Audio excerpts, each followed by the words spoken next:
اعوذ باللہ السمیع العلیم من الشیطان اللعین الرجیم بسم اللہ الرحمن الرحیم وبہ نستعین وہو خیر معین الہی انطقنی بالہدی والہمنی تقوی۔ سب سے پہلے تو آپ سب کی خدمت میں حلول ماہ شعبان المعظم کی مبارکباد دیتے ہیں، اور آج کی خصوصیت کے ساتھ جو آج کی مناسبت ہے کہ صاحب تنقیح المقال آغا امام قانی اپنی کتاب میں جہاں مردوں کے بعد احوال النساء خواتین کا تذکرہ کرتے ہیں اور اس معظمہ کی ذات بابرکت تک پہنچتے ہیں، تو صاحب تنقیح المقال فرماتے ہیں کہ اپنی ماں فاطمہ زہرا سلام اللہ علیہا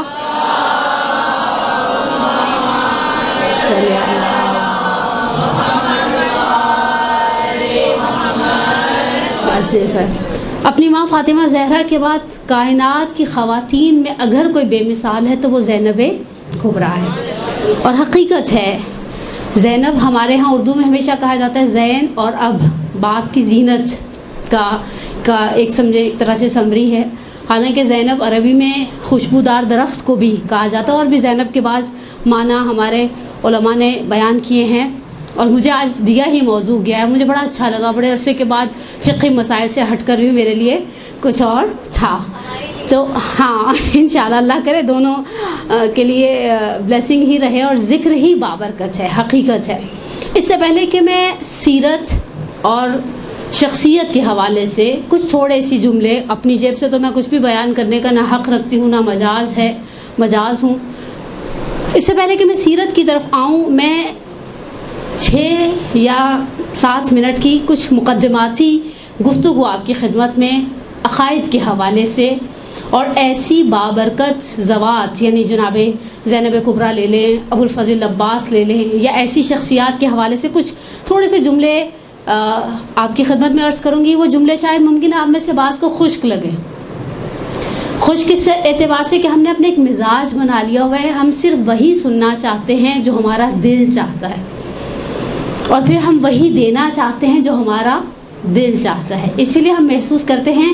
میں نے استقبال ماہ محرم کے جو پروگرام تھا کلاس، اس میں ایک جملہ کہا تھا کہ کچھ رہ جاتا ہے کچھ بہہ جاتا ہے، ہم یہ نہیں سوچتے کہ ہم دے کیا رہے ہیں۔ اس وقت اسپیشلی عقائد کے اعتبار سے مطمئن رہیں، دشمن آپ کی نماز پر اٹیک نہیں کرتا، اسے پرواہ نہیں ہے، وہی بات بقول رہبر کبیر امام خمینی کے ہاتھ کھول کے پڑھو یا ہاتھ بند کر کے، اسے کوئی پرواہ نہیں ہے۔ آپ کے روزے پہ بھی مسئلہ نہیں آتا، آپ کے حج کے اوپر بھی کوئی بحث کھڑی نہیں ہوتی، بحث عقیدے کے اوپر کھڑی ہوتی ہے۔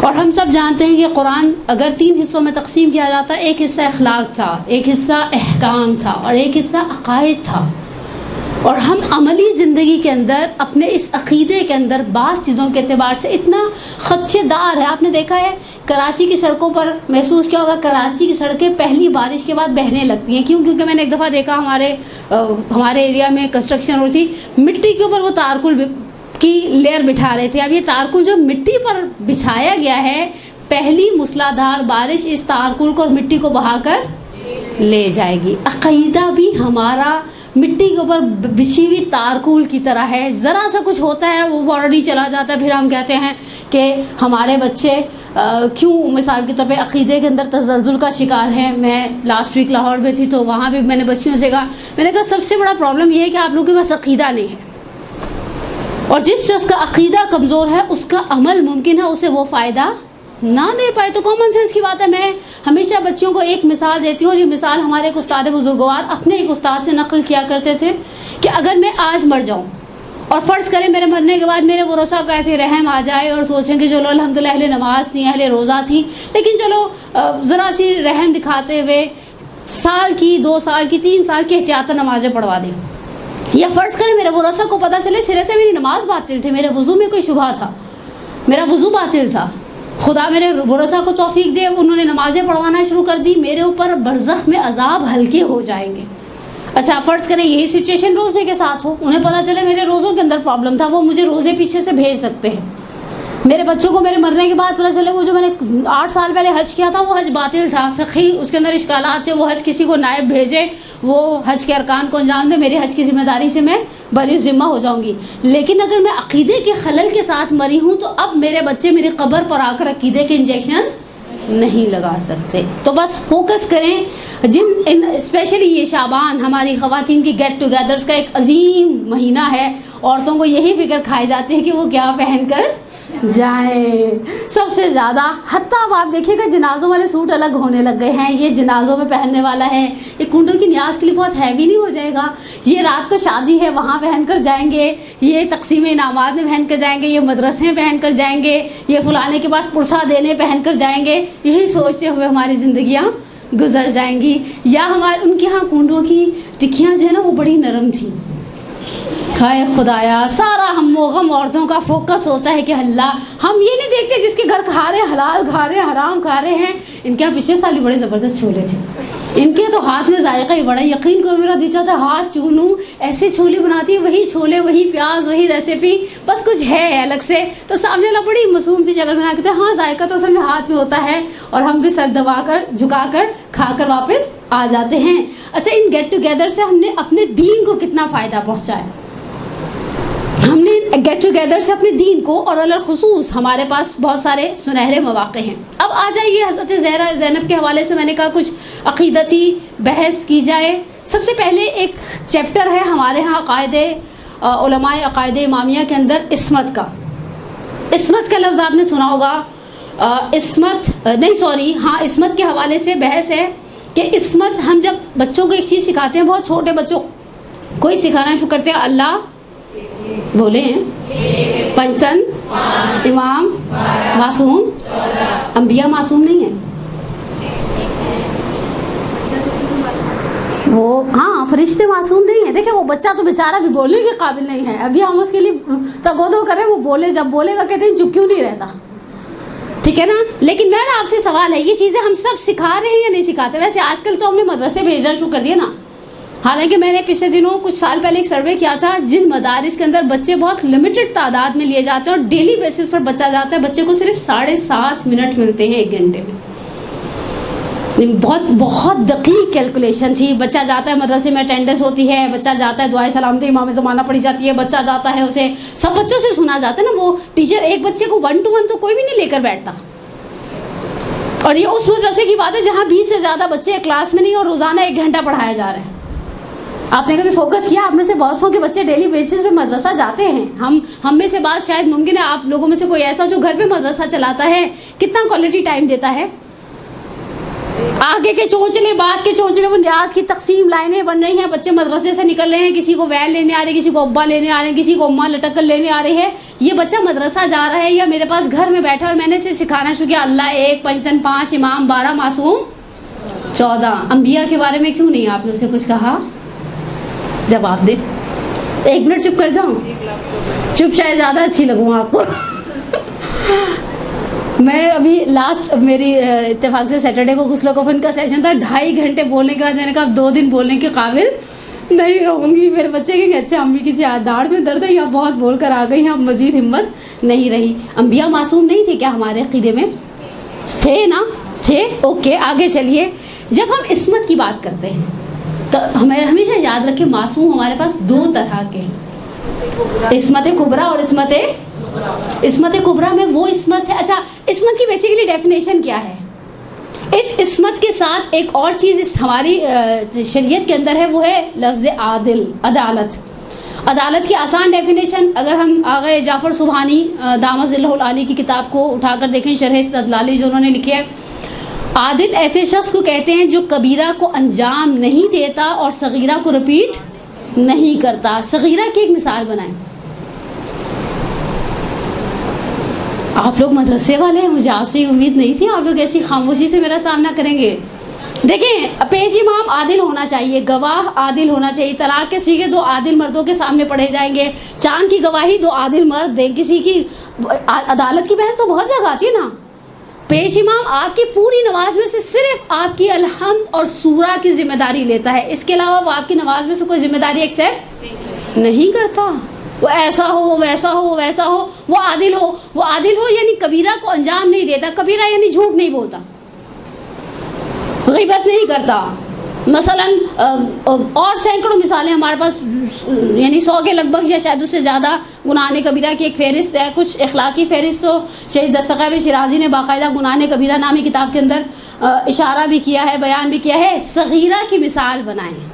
چلیے آج آپ لوگوں کو میں نے گھیر لیا جنہوں نے بھی جا کے کنڈوں کی نیاز کہیں کھانی ہے.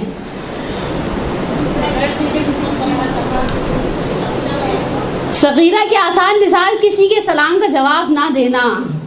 صغیرہ کی دوسری آسان مثال واجب نماز کو بغیر عذر کے توڑ دینا. یعنی ٹھیک ہے، اب ہم آگے اس سے زیادہ بحث نہیں کریں گے. صغیرہ کو ریپیٹ نہیں کرتا، کبیرہ کو انجام نہیں دیتا، لیکن یہ معصوم نہیں ہے، اس کے اندر سہو و نسیان کا عمل دخل ہے. اور سینکڑوں مثالیں ہمارے پاس علماء کے احوال کے اندر پڑی ہوئی ہیں. فتویٰ دینے کے اندر کوتاہی کر دی، فلاں جگہ پر کوتاہی کر دی، وہاں امام زمانہ مدد کے لیے آئے، وہاں کسی اور کو بھیجا مدد کرنے کے لیے. اب یہ عادل کی بحث کو چھوڑ دے، معصوم کے اوپر آئے. معصوم وہ ہے جس کے اندر سہو و نسیان کا بھی عمل دخل نہیں ہے. جب ہم کہتے ہیں نا معصوم 14 ہیں، عصمت کبریٰ ہے، یہ وہ عصمت کبریٰ ہے جو ان کے عہدے کا تقاضا ہے. پیغمبر کی نبوت کا تقاضا یہ کہ وہ معصوم ہوں. امیر المومنین کی امامت کا، ولایت کا تقاضا یہ ہے کہ امیر المومنین علیہ الصلوۃ والسلام معصوم ہوں. جناب زہرا سلام اللہ علیہا، اور اس کے بعد پھر ہمارے پاس مزید جو 11 ائمہ اطہار کی فہرست ہے. کیا عصمت ان پر منحصر ہے؟ نہیں. میں آپ کی خدمت میں 4 چھوٹی چھوٹی سی مثالیں دیتی ہوں. معصومین صغرا یعنی یہ وہ لوگ ہیں جن کی زندگی میں گناہ کا تصور، گناہ کا، دیکھیں معصوم کی ایک ڈیفینیشن جہاں وضاحت کرتے ہیں ہمارے علماء علم کلام، وہاں یہ بھی فرماتے ہیں کہ اس کے اندر گناہ کا قصد بھی نہیں ہے. اور سب سے پیاری مثال آقا محسن قراتی نے دی. کہا آپ کے انسان سوچے وہ کیسے کوئی شخص ہے جو گناہ کا تصور نہیں کر سکتا. تو آقا قراتی نے مکتب رسول میں، ان کی کتاب اردو میں موجود ہے، اس میں ایک مثال دی. انہوں نے کہا بعض کاموں کے معاملے میں ہم بھی معصوم ہیں. ہم نے کبھی سوچا کہ ہم اس بلڈنگ کی چھت پر، یہ تو ویسے 3-4 منزلیں ہیں ہماری بلڈنگ کی چھت پر، میں نے کبھی نہیں سوچا میں بلڈنگ کی چھت پر چڑھ جاؤں اور چھلانگ لگا دوں. اس عمل کی نسبت میں معصوم ہوں. ایک، ہم نے کبھی سوچا گھر میں گوشت آتا ہے، سب کے یہاں آتا ہے، کسی کے یہاں چکن، کسی کے یہاں مٹن، کسی کے یہاں بیف، کچا گوشت کھائیں. کبھی سوچا؟ گھن آئی نا، سوچ کے گھن آتی ہے. ہم تو کچا دودھ نہیں پیتے، کچا گوشت، کچا پکا کھا لیتے باربیکیو کے نام پر، لیکن خالص کچا گوشت کھانے کے روادار نہیں ہیں. اچھا فقہی اعتبار سے حرام ہے یا حرام نہیں ہے یہ بھی ہمیں نہیں پتا. آپ کو پتا ہے کہ فقہی اعتبار سے کچا گوشت کھانا جائز ہے یا جائز نہیں ہے؟ آئیڈیا نہیں ہے نا. آپ کہہ بھی نہیں سکتے کہ حرام ہے یا حلال. خود اس عمل کی نسبت ہم نے بھی کبھی نہیں سوچا لمحے کہ ہم کچا گوشت گھر میں آیا، اس میں سے تھیلی میں سے بوٹی نکالیں، دھوئیں اور کھا لیں. نہ، کبھی سوچا بھی نہیں. ہمیں سوچ کر گھن آتی ہے. جو اولیاء خدا ہے انہیں غیبت کرنے سے گھن آتی ہے. جیسے میں نے آپ کے سامنے ایک مثال دی ہے کہ میں کچھ چیزوں کے بارے میں سوچ بھی نہیں سکتی، اسے اس چیز کا باطن معلوم ہے. میں اور آپ ذبیحہ کا، حلال گوشت، جانور کا کچا گوشت کھانے کے بارے میں سوچ نہیں سکتے. مرغی کی بوٹی اٹھائیں اور کھا لیں، اور بکرے کی بوٹی اٹھائیں اور کھا لیں. وہ جو ولی خدا ہے وہ جانتا ہے غیبت کرنا ایسے ہی ہے جیسے اپنے مردہ بھائی کا گوشت کھائے. یہ قرآن کہتے نا کیا، یعنی جو غیبت کرنا ہی ایسی ہے، یاکل لحم اخیہ میتا فکرہتموہ. خود قرآن میرے اور آپ کے مزاج کو جانتے ہوئے کہتے ہیں ہم جانتے تم اس کام سے گھن کھاتے ہو. تو پس معصوم ان 14 معصومین کے جو صاحبان عصمت کبریٰ ہیں. میں 4 مثالیں آپ کی خدمت میں عرض کروں اور جناب زینب کی طرف چلی جاؤں. سب سے پہلا نام جو لیا جائے گا وہ خود بابرکت، نام بابرکت ہے، جناب زینب کبریٰ سلام اللہ. اللہم صلی وعجل فرج. یعنی ہم سوچ بھی نہیں سکتے جناب زینب کبریٰ سلام اللہ علیہ کی زندگی میں کہیں خدا نخواستہ نقل کفر نہیں ہوتی، کسی گناہ کا شائبہ ہو. ہمارے پاس بہرحال دلیلیں نقلی موجود ہے، معصومین کے وہ جملے جو انہوں نے جناب زینب کے حوالے سے کہے. دوسرا نام، اچھا دوسرے نام کے پیچھے آقا عبد الحسین امینی صاحب الغدیر. اس وقت تو وہ اپنے مکتبے میں، بازار ہویش میں، نجف اشرف میں، حرم کے پڑوس میں، ہم کہتے ہیں مولا کی گود میں گویا دفن ہیں، وہاں پر دفن ہے، لیکن انتقال ان کا مشہد میں ہوا تھا. بیمار تھے، اتنے شدید بیمار تھے کہ کروٹ بدلنے پر قادر نہیں تھے، پیرالائز ہو گئے تھے، انہیں کینسر ہو گیا تھا. صاحب ابقات الانوار کو بھی آخری 2 سال میں، اور صاحب الغدیر کو بھی علامہ عبدالحسین امینی اپنے آخری اوقات میں. کوئی مومن ان کے پاس مشہد کا عیادت کرنے کے لیے آیا، لیٹے تھے نڈھال، ہلنے جلنے سے قاصر. اس مومن نے آ کر کہا میرے میں اور عباس میں کیا فرق ہے؟ آغا اتنے غصے میں آئے، اتنے غضبناک ہوئے، کہنے لگے تم کیا سمجھتے ہو، یعنی وہ ان کا کوئی مقام اور منزلت نہیں ہے؟ اور یہ کہہ کر اپنے آپ کو سہارا دے کر بٹھانے کی کوشش کی. کہا میں جو ابوالفضل عباس کے نوکروں کا نوکر ہوں، میرا بندے کا یہ جو جوتے کے اندر لوپس ہے نا، یہ بھی ویلیو رکھتی ہے، اس لیے کہ ہم ان سے نسبت رکھتے ہیں. یعنی دوسری ذات بابرکت جس کے بارے میں آپ گناہ، سہو و نسیان، خطا، ان سب کے بارے میں سوچ نہیں سکتے، وہ ذات بابرکت ہے ابوالفضل عباس علیہ الصلوۃ اللہم صلی علی وعجل فرجہم. پھر تیسرا نام شاہ عبدالعظیم حسنی. آپ سوچئے معصوم ان کی زیارت کے ثواب کو سید الشہداء کی زیارت کے ثواب کے برابر قرار دے رہے. اور چوتھا اور آخری مثالی نام، ورنہ میرے پاس 12-13 نام تھے، چوتھا اور آخری نام جناب فاطمہ معصومہ، ہمشیرہ امام رضا. بہرحال امام رضا کی کوئی ایک آدھ بہن نہیں تھی، کثیر العیال ترین معصوم ہیں امام کاظم. لیکن جو مقام بزرگوار اس شہزادی کا ہے، اس بیوی کا ہے، وہ مقام امام کاظم کی کسی اور بیٹی کے نصیب میں یا کسی اور بیٹی کے پاس نہیں ہے. یہ وہ صاحبان عصمت صغریٰ ہیں کہ جن کے اندر، اچھا وہ جو عصمت کبریٰ ہے، اس عصمت کے بھی درجات کے اندر فرق ہے. جملے تو شاعر کے ہیں لیکن بڑے ہی خوبصورت طریقے سے کہتے ہیں شاعر.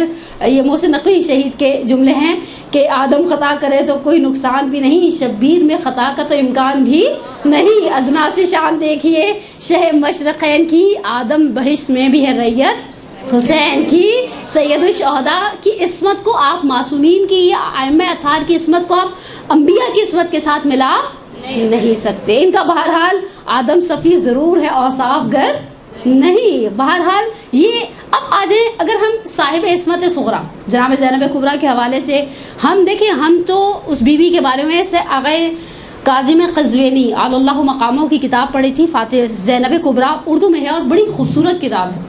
اس میں انہوں نے ایک جملہ کہا، اس جملے نے مجھے بہت شدید تکلیف بھی پہنچائی. کہا اس بیوی کی زندگی اتنی مرموز تھی، اتنی انہوں نے اپنے آپ کو اتنا پیک کر کے رکھا ہوا تھا کہ ان کی ذاتی زندگی کے بارے میں کوئی چیز آپ کو تاریخ میں کھلی ہوئی نہیں ملی. تقریباً آلموسٹ 60 سال سے کم عمر کے عرصے میں دنیا سے چلی گئی. میں اب ان روایات کے اختلاف کی طرف نہیں جانا چاہتی کہ واقعہ کربلا کے بعد کتنے سال زندہ رہی. تقریباً 56 سال 55 سال کا سن واقعہ کربلا کے اندر تھا شہزادی کا. لیکن اگر آپ شہزادی کی ساری سیرت کو اٹھا کر دیکھیں تو بیچ میں آپ کو صرف گنے چنے مشہور واقعات ملتے ہیں.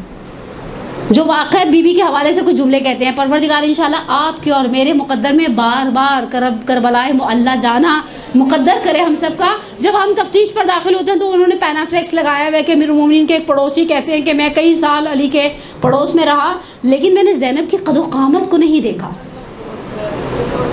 قد و قامت کو نہیں دیکھا، یعنی ایسا نہیں تھا کہ شہزادی جسے کہے نا کہ جہاں دل چاہا اٹھ کر چلی گئی، اور اس طرح کا سیٹ اپ نہیں تھا.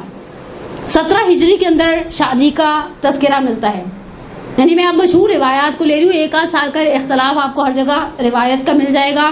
مثلاً تقریباً 11 یا 12 سال کی عمر مبارک ہے جب عبداللہ ابن جعفر طیار کے گھر بیاہ کر آئی ہیں. شہزادی والد کے گھر سے شوہر کے گھر منتقل ہوئی ہیں.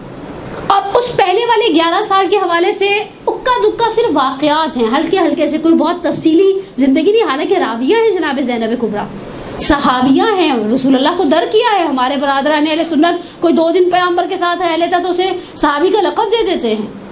بلکہ کہا جائے رسول کی آغوش میں زندگی کے کچھ شروع کے سال گزارے ہیں تو حق رکھتی ہیں. وہ بہرحال پیغمبر کی پہلی نواسی ہے. اور پھر جب شوہر کے گھر میں آئی ہیں تو کچھ جس طرح سے روایات میں ملتا ہے کہ خدائے عز و جل نے عبداللہ ابن جعفر طیار سے جناب زینب کو 4 بیٹے اور 1 صاحبزادی. صاحبزادی کا نام مشہور مورخین نے کلثوم نقل کیا، جن کی وجہ سے بی بی کی ایک کنیت ام کلثوم بھی تھی. اچھا عربوں میں یہ چیز عجیب بھی نہیں تھی. مولا کی جناب سیدہ سے جو 2 بیٹیاں تھیں دونوں کے نام زینب تھے اور دونوں کی کنیت ام کلثوم تھی. اس وجہ سے بعض جگہ تشابہ اسمی ہوا ہے. بعض روایات کے بارے میں مثلا آغا کاظم قزوینی نے کہا کہ وہ جو 19 رمضان والی روایت ہے وہ جناب زینب کے گھر کی ہے. ورنہ ہم ہمیشہ ابھی تک پڑھتے چلے آئے تھے کہ جناب ام کلثوم کے گھر مدعو تھے اور بیٹی نے دسترخوان بچھائے، افطار کا نمک اور دودھ رکھا. بہرحال بزرگان کی تحقیقات ہے، ہماری تو نہ مجال ہے کہ ہم ان کی تحقیقات کے حوالے سے کچھ کہہ سکیں، نہ ہی ہمیں کچھ کہنے کا اختیار ہے. شوہر کے گھر میں آئی. اچھا مزے کی بات ہے جب واقع کربلا میں گئی ہیں تو ساتھ بیٹی اور داماد اس سفر میں ہم سفر تھے. ہمارے پنجاب میں ایک بہت عجیب مس کانسیپٹ ہے. میں رات کو اتفاق سے کچھ ذاکراؤں کو سن بھی رہی تھی. میں کہنا نہیں چاہتی، مجھے کسی کے بارے میں رائے دینے کا حق نہیں ہے. حجاب کے اعتبار سے تو ایک تو بالکل سرے سے سر پہ دوپٹہ بھی نہیں تھا. کہنے کی حسین کی نسل تو قیامت تک چلے گی، زینب کو کوئی ماں کہہ کے پکارنے والا نہیں رہا. میں سوچ میں پڑ گئی واقعی کربلا میں صرف ایک شہید ایسا ہے جس کی پوری نسل منقرض ہوئی ہے، ختم ہوئی ہے. البتہ اس نسل کے اندر بھی صرف بیٹے سارے شہدائے کربلا سے وابستہ ہیں. بیٹی ان کی بھی ماں کے ساتھ واپس گئی ہے، وہ مسلم بن عقیل ہے. مسلم کے علاوہ کوئی ایسا نہیں ہے. حضرت عباس کی نسل چلی ہے اور حضرت عباس کے صاحبزادے عبید اللہ کا ہاتھ پکڑ کر جناب ام المؤمنین بقیع میں جایا کرتی تھیں اور قبروں کے 4 نشان بنا کر کیا کرتی تھیں. ہمارے مورخین نے جو حضرت عباس کے 2 بیٹے اور جناب صاحبزادی حدائق الانس جناب لبابہ بنت عبید اللہ ابن عباس جو زوجہ ابو الفضل عباس ہیں، ان کے ساتھ جب پلٹے ہیں تو تذکرہ کیا وہ کان من فقہاء بنی ہاشم. حضرت عباس کے بیٹے فقہاء بنی ہاشم میں سے، یعنی نسل چلی ہے باقاعدہ ان بزرگواروں کی. اور جناب زینب کے تو بہرحال اگر آپ جناب کربلا کے واقعے کے دونوں شہداء کو جناب زینب کے فرزند ایکسیپٹ کر لیتے تو 2 بیٹے اور 1 بیٹی اور داماد باقی نسلیں چل رہی ہیں یہاں پر. ہم کس طرح سے کسی مخدرہ کسی معظمہ کے لیے اس طرح کا جملہ بغیر سوچے سمجھے بول سکتے ہیں نعوذ باللہ من ذالک ثم نعوذ باللہ من ذالک. لیکن اب اس بی بی کی معرفت کے حوالے سے میں آپ کی خدمت میں صرف 2 جملوں کو بیان کروں گی. یہ 2 جملے ہی اس شہزادی کی معرفت کے سمندر میں سے گویا 2 گھونٹ ہیں. لیکن ہم عورتوں کے لیے اس بی بی کی تاریخ کے اندر جتنے سبق ہیں واقعاً بعض سبق بے مثال. میں خود اس درس کی تیاری کے دوران محسوس کر رہی تھی بعض کام ایسے کیے ہیں جناب زینب کبریٰ نے جو نہ تاریخ میں ان سے پہلے کوئی کر سکا نہ ان کے بعد کوئی کر سکا. اور اس کے لیے حقیقت ہے کہ وہی بات ایک شاعر نے بڑے خوبصورت جملے کہے ہیں، خدیجہ فاطمہ زینب عجب ایک سلسلہ ہے جو صبر ماں کے گھر سے وراثت میں لائی تھی. سب سے پہلے جملہ یہ وہ جملہ ہے جو آغا اندلیب حسین اندلیب حمدانی اپنی خوبصورت کتاب سار اللہ، کتاب کا نام سار اللہ ہے، نیچے ایک جملہ لکھا ہے خون حسین در رگھائی اسلام. اسلام کی رگوں میں جو خون ہے وہ سید الشہداء کا ہے. اس میں یہ جملے سید الشہداء نے جناب زینب اور مخدرات سے مخاطب ہو کر کہے ہیں. اور یہاں سے آپ کو اندازہ ہو کہ بی بی کا اور ان خواتین کا للخصوص سر فہرست ٹاپ آف دا لسٹ خود جناب زینب کا نام آتا ہے. سید الشہداء نے مخاطب ہو کر جو جملے کہے ہیں وہ میں آپ کی خدمت میں بیان کرتی ہوں. ایک صلوات پڑھے محمد و آل محمد پر. صلی اللہ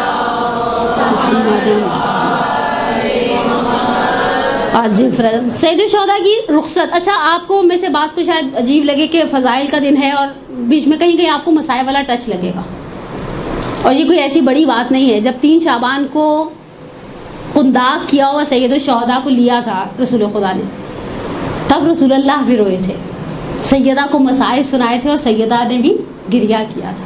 ان کے آقا وحید کا ایک جملہ بہت ہی خوبصورت ہے، البتہ انہوں نے حضرت زہرا سلام اللہ علیہ کے بعد میں کہا ہے. آقا فرماتے ہیں ان کے فضائل ہی کے اندر مسائل ہیں اور مسائل کے اندر فضائل. ایک بعض جملے میں نے آپ کو پہلے ایڈوانس میں اطلاع دے دی. بعض خواتین کو بڑا ناگوار سا گزر جاتا ہے کہ تو آج اتنا بڑا خوشی کا دن تھا. خوشی کا دن تھا جو تذکرہ ہے تاریخ کے اندر اس تذکرے ہی کو نقل کیا جائے گا. امام کی ہمارے درمیان بڑی مشہور رخصتیں ہیں اور بڑے شاعروں نے بڑے خوبصورت جملے بھی کہے ہیں. میری جانیں قربان ہو جاؤ ان شاعروں پر سے.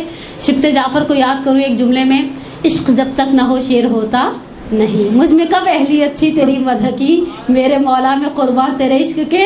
شبت جعفر کو بھی شاعری آ گئی. یہ جو شعر کہے نا یہ عشق سے کہے ہیں. حسین جب کہ چلے بعد 2 پہر رن کو، کوئی نہ تھا کہ جو تھامے رکابے کوثر کو. سکینہ جھاڑ رہی تھیں قبا کے دامن کو، حسین چپ کے کھڑے تھے جھکائے گردن کو. نہ آسرا تھا کوئی شاہ کربلائی کو، فقط بہن نے، یہ جملہ بہت تکلیف دہ، فقط بہن نے کیا تھا سوار بھائی کو. آغا اندلیب حمدانی نے اسے بہار سے نقل کیا اور بعض دوسرے مصادر سے روایت کو نقل کیا. سید الشہداء نے خواتین کو خیمت النساء میں، ایک بڑا خیمہ تھا، وہ عورتیں ساری کربلا کے میدان میں 12 سید الشہداء کے ساتھ خواتین تھیں. آغائے محمدی علی شہری نے سوگنامہ آل محمد میں 26 سے 27 ان بچوں کا تذکرہ کیا جو پشت ناقہ سے گرے اور اونٹوں کی ٹاپوں تلے پامال ہو گئی. یہ بچے ماؤں کے ساتھ آئے ہوئے تھے عزیزان من. ایک خیمہ ہے بڑا جس میں خواتین بیٹھتی ہیں. ابھی ایسا نہیں ہے وہ 11 یعنی بہرحال عاشور کا وہ سانحہ اور وہ واقعہ کہ خواتین ہر کوئی اپنے اپنے خیمے میں بیٹھے. یہ خواتین اس خیمے میں بیٹھتی ہیں, بچے ہیں. بہرحال آپ واقعی کربلا کو کبھی سنیریو سے سوچیں. ان خواتین وہ کھانا بنتا تھا, اتنے افراد کھانا کھاتے تھے, بچے سنبھالے جاتے تھے. سفر پہ سید الشہداء سب کو لے کر چلے ہیں. اور یہاں پر آغا اندلیب حمدانی نے بہت خوبصورت جملے نقل کیے. کہا ابراہیم نے جب اپنی ذریت کو چھوڑا تھا نا تو ایک جملہ کہا تھا, رب انی اسکنت من ذریتی بواد غیر ذی زرع. خدایا دیکھ میں اپنی ذریت کو یہاں چھوڑ کر جا رہا ہوں, چاروں طرف مجھے مکہ کی سرزمین پر کوئی کھیتی, کوئی نخل, کوئی کچھ بھی نظر نہیں آتا نا. سامنے ہر طرف لقدق صحرا ہے. مجھے نہیں معلوم حضرت ابراہیم مڑ مڑ کر دیکھ رہے تھے یا نہیں دیکھ رہے تھے. کہا خدا نے کہا کہ ٹھیک ہے ہم اسے مامن قرار دیں گے, ہم اسے مسکن قرار دیں گے, ہم یہاں اپنا گھر بنائیں گے. تو خدا نے ذریت ابراہیم سے زیادہ احترام رکھا ذریت سید الشہداء کا. خواتین کو جمع کیا, کچھ جملے کہے, مقصد نے ان جملوں کو محفوظ کیا. امام حسین نے فرمایا کہ وَاسْتَعِدُّوا لِلْبَلَاءِ, اپنے آپ کو مصیبت کے لیے تیار کر لو. وَاللَّهُ مُحَافِظُكُمْ وَحَامِيكُمْ, خدا انشاءاللہ تمہارا مددگار ہے, خدا انشاءاللہ تمہاری حمایت کرے گا.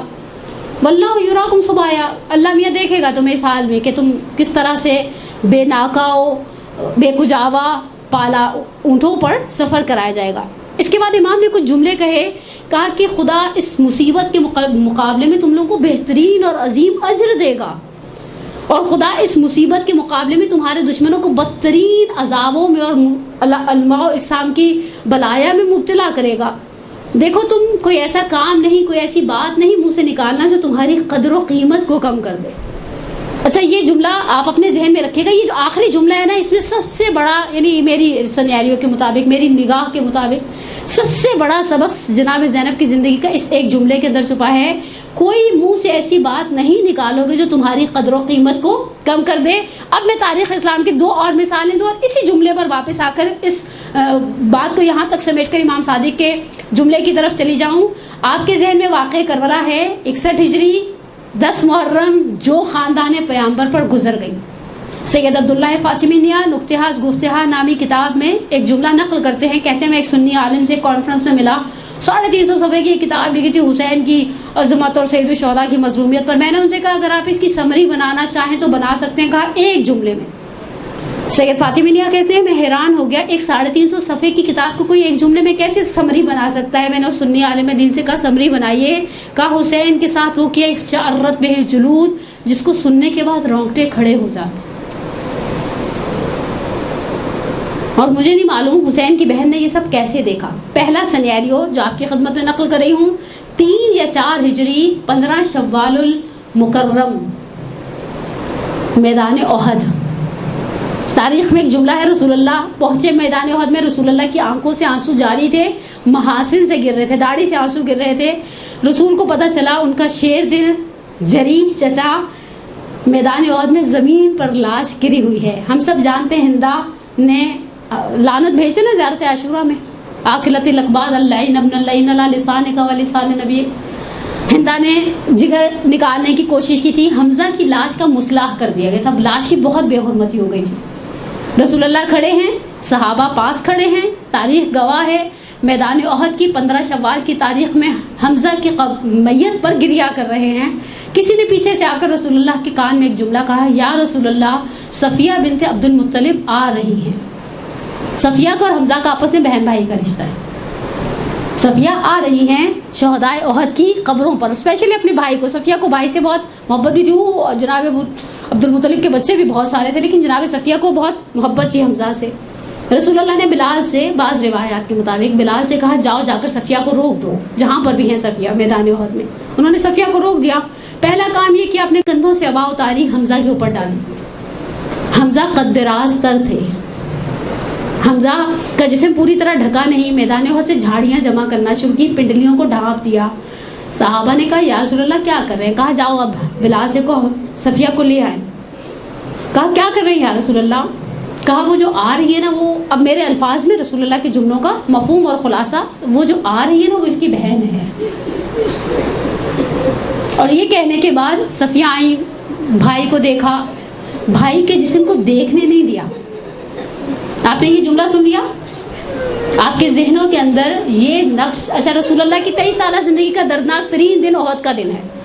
واپس جب مدینے میں آئے نا، دیکھا مدینے کے ہر گھر سے گریے کی آواز بلند ہے، پلٹ کر صحابہ سے کہا حمزہ پر رونے والا کوئی نہیں ہے۔ حمزہ کو اس چیز نے اتنا اریٹیٹ کیا، اپنے گھروں کو گئے، اپنی عورتوں سے کہا اپنے مردوں کو بعد میں رونا، پہلے جا کر رسول اللہ کو حمزہ کا پرسہ دو۔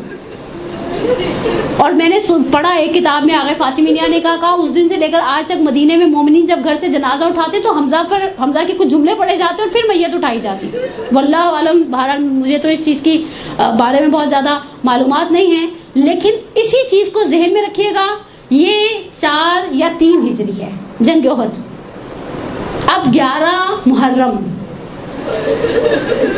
ظہر کا وقت ہے، ظہر تک تو عمر سعد نے اپنی کچھ لاشیں دفنائی تھیں کربلا کے میدان میں، کربلا کے میدان میں کچھ لاشیں دفنائی تھیں۔ میں کبھی کبھی سوچوں عمر سعد تیری جرت کیسے ہوئی؟ جناب زینب مخاطب ہوئی عمر سعد سے اس مقام پر جہاں تلے زینبیہ پر کھڑے تھے، اور کہا عمر تم دیکھ رہے ہو یہ جو ہو رہا ہے حسین کے ساتھ؟ اور شہزادی نے کے سامنے کچھ 7 خواتین ہیں، کچھ سہمے ہوئے بچے ہیں، اور شہزادی تیار ہو رہی ہے ایک اور سفر کے لیے۔ راوی کہتے ہیں، حمید ابن مسلم ازدی ہے، کہتے ہیں میں نے دیکھا حسین کی بہن نے دیکھا کہ بیویاں بہت سراسیمہ ہیں، کس طرح سے بیٹھیں گے۔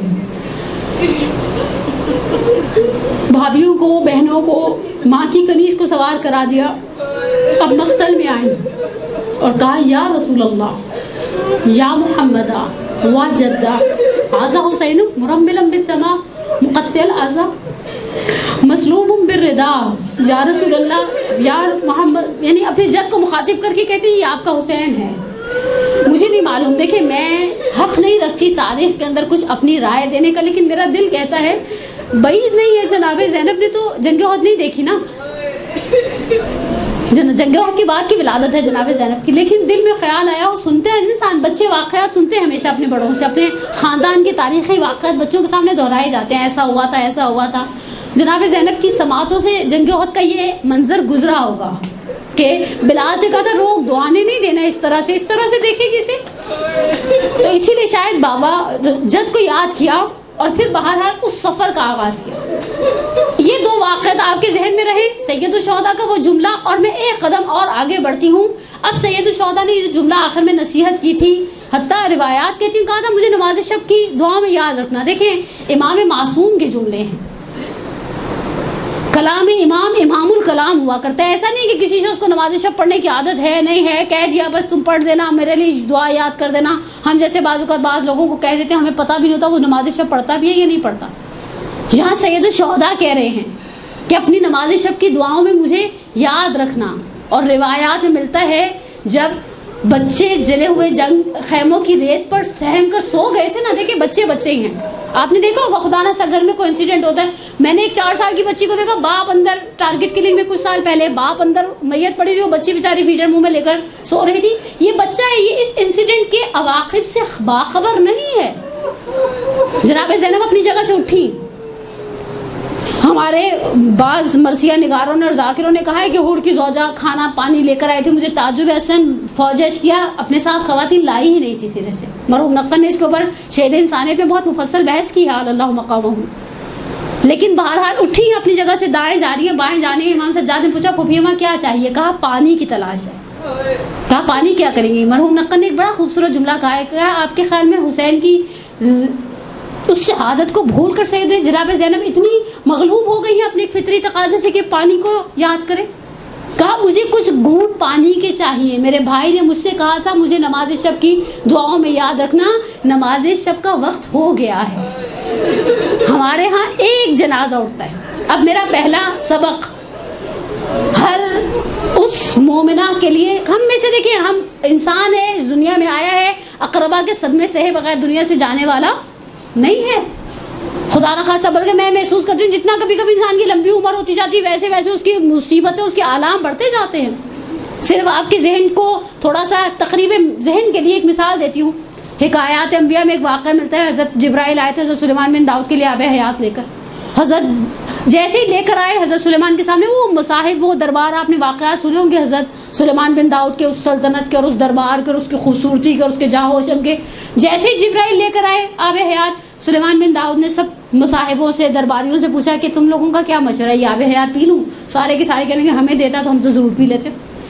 اچھا، ان مصاحبوں میں ان کمپینینز میں وہ جو ساتھ والے ہوتے ہیں ان کے اندر ایک بندہ کم تھا. سلیمان بن داؤد علیہ السلام نے کہا کہ اسے لے کر آؤ. وہ بندہ دربار میں لائے گا. سلیمان بن داؤد علیہ السلام نے پوچھا کہ یہ آب حیات ہے، یہ جبرائیل امین ہے، یہ میرے لیے لے کر آئے ہیں، آفر ہے، نیسیسری نہیں ہے، پیوں یا نہ پیوں؟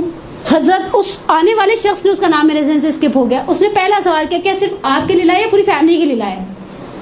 سلیمان بن داؤد نے بڑے اس سے کہا میرے لیے لایا، میں اللہ کا نبی ہوں. ایسا تھوڑی یہ آفر ساری فیملی کے لیے ہے. ایسی یہ پاکستانی حکومت ہے جیسی آفریں پوری فیملیوں کو دیتی ہے وزیروں کی، وہ اللہ کے نبی ہیں، وہ عہدہ نبوت کا حضرت سلیمان علیہ السلام کے پاس ہے. کہا یا نبی اللہ کبھی مت پیجیے گا. اچھا سوچیں، 50 بندے کہہ رہے ہو پی لو پی لو پی لو، ایک بندہ کہہ رہا ہو نہ پیو نہ پیو نہ پیو. انسان خود بخود کنفیوز ہو جائے گا، جیسے ابھی آپ لوگ کنفیوز ہو رہے ہیں کہ کیوں نہ پیے. ہم بھی ہوتے تو ہم شاید پینے میں دریغ نہیں کرتے. حضرت سلیمان بن داؤد نے کہا کہ یہ سب کہہ رہے پی لو، کہا ان کی بات مانی تھی تو مجھے کیوں بلایا؟ یہ وہی حال ہے، مجھ سے کوئی مسئلہ پوچھتے کہتے ہیں نا ہم نے مولانا صاحب سے پوچھے، میں نے کہا ان سے پوچھے تو مجھ سے کیوں پوچھ رہے ہیں؟ یا آپ ان کی توہین کر رہے ہیں یا آپ میری بے عزتی کر رہے ہیں. اگر آپ نے دیکھا ہمارے معاشرے میں لوگ مولویوں کو لڑانے کے لیے بھی مسئلے پوچھتے ہیں. ایسا ہے، آپ نے آقا صاحب سے تو پوچھیے اب آپ کیا کہتی ہیں، کیا مطلب آپ کیا کہتی ہیں؟ ان کی شریعت الگ ہے، میری الگ ہے. میں نے کہا ہم شریعت بناتے نہیں، میں صرف سالن پکاتی ہوں. شریعت بناتے نہیں بتاتے ہیں، اور بتانے میں ہم سب ایک جیسے ہوتے ہیں نارملی. آپ کو مسئلہ پوچھنے میں فرق بھی آ سکتا ہے. اب سلیمان بن داؤد نے کہا یہ سب کہہ رہے نہ پیو، آپ تم اکیلے کہہ رہے ہو پی لو. کہا یا نبی اللہ آپ اسے پی لیں گے. ایک ایک کر کے 50 بیویاں تھیں قول مجوسی علیہ رحمہ کے سلیمان بن داؤد کی. کہا ایک ایک کر کے بہن بھائی مر جائیں گے، بیویاں مر جائیں گی، بچے مر جائیں گے، ماں باپ مر جائیں گے، دوست احباب مر جائیں گے.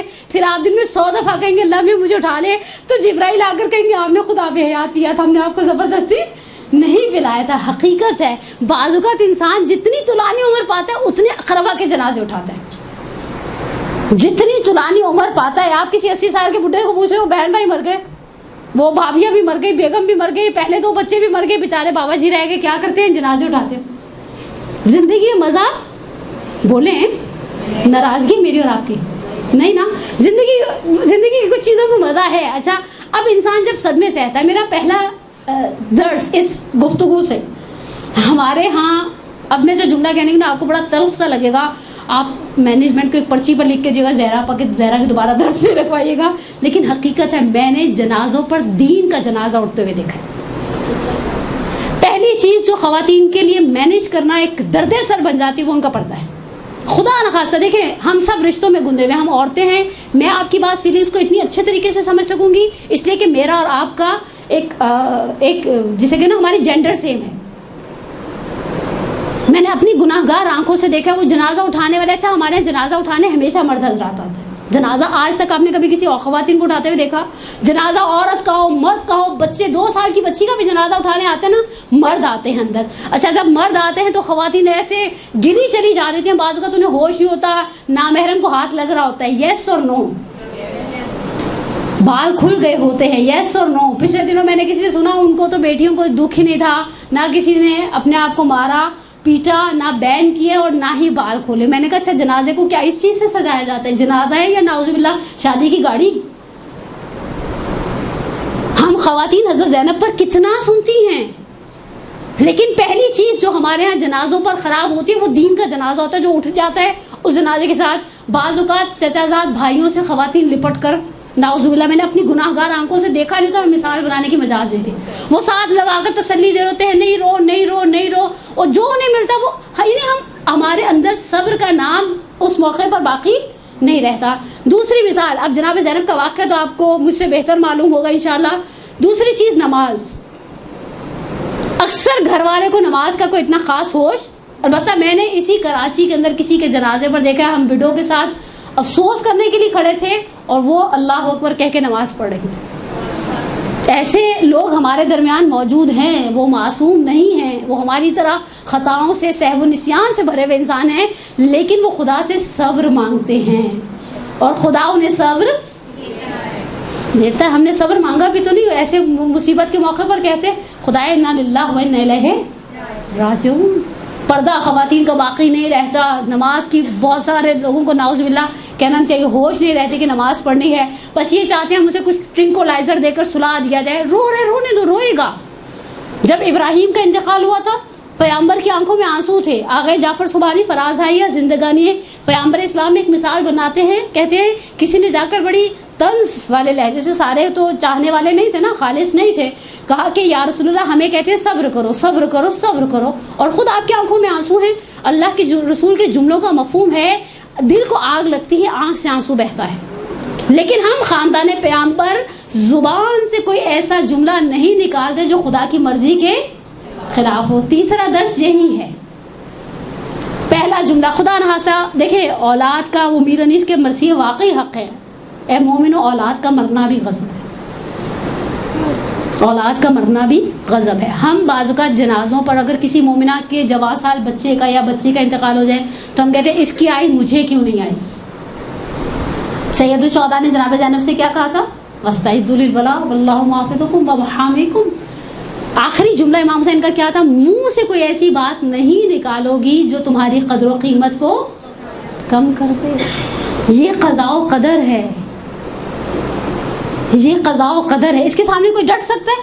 ہم اگر خدا نہ سے ایک قریبی عزیز چلا گیا ہے ہم اس کو واپس لا سکتے ہیں؟ ہم میں سے کوئی بھی واپس لانے کی صلاحیت نہیں رکھتا. یہ خدا کی سنت نہیں ہے. لیکن ہمارے ہاں کفر آمیز جملے بولے جاتے ہیں. سید الشہداء نے جناب زینب سے کہا کوئی ایسا جملہ نہیں بولنا جو قدر و قیمت کو کم کر دے. رسول خدا نے کہا کہ ہم گریا کرتے ہیں, دل کو آگ لگتی ہے, آنکھ سے آنسو بہتا ہے.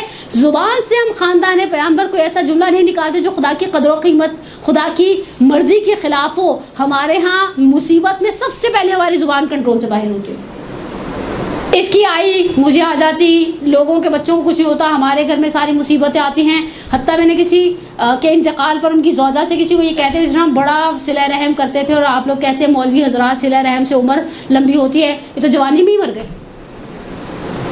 اور اگر کسی گھر میں دادا زندہ ہے, الزائمر کا شکار ہے, بڑھاپے کی بیماری میں مبتلا ہے اور گھر سے کوئی جوان میت اٹھ جائے تو پھر ہم کہتے ہیں اللہ میاں اس کی بجائے اس کے پاس کیوں نہیں بجائے. نہیں, اللہ میاں کو اوپینین دے رہے ہیں. ہم خدا سے کہیں گے خدا تو نے کس کے لیے ملک الموت کو بھیجا اور کس کے لیے ملک الموت کو نہیں بھیجنا. اس کو اپنا کام بہت اچھی طرح سے کرنا آتا ہے. پہلی چیز جو جناب زینب کی زندگی کا سب سے اہم ترین سبق ہے. اب آگے اگلا اسٹیپ دیکھیے. اس مثال کو دیکھ کر میں امام صادق کے جملے کی طرف چلی جاؤں. جب دربار عبید اللہ ابن زیاد میں پہنچی, ہمارے پاس دو معروف خطبے ہیں جناب زینب کے حوالے سے مقاتل کے اندر, ایک کوفہ کے اندر ایک شام کے اندر. اچھا, شام کے کوفے کی ٹون ہی الگ ہے. عبید اللہ ابن زیاد کے سامنے جو کوفے کے اندر خطبہ دی اس میں کلام مسجع ہے. ڈاکٹر جعفر شہیدی حیات فاطمہ زہرا میں باقاعدہ بحث کرتے ہیں. کلام مسجع مکی صورتوں میں قرآن کی آخری جو صورت ہے نا 30ویں پارے کے آپ کو کلام مسجع ملے گا. شعر کا انداز غالب ہے.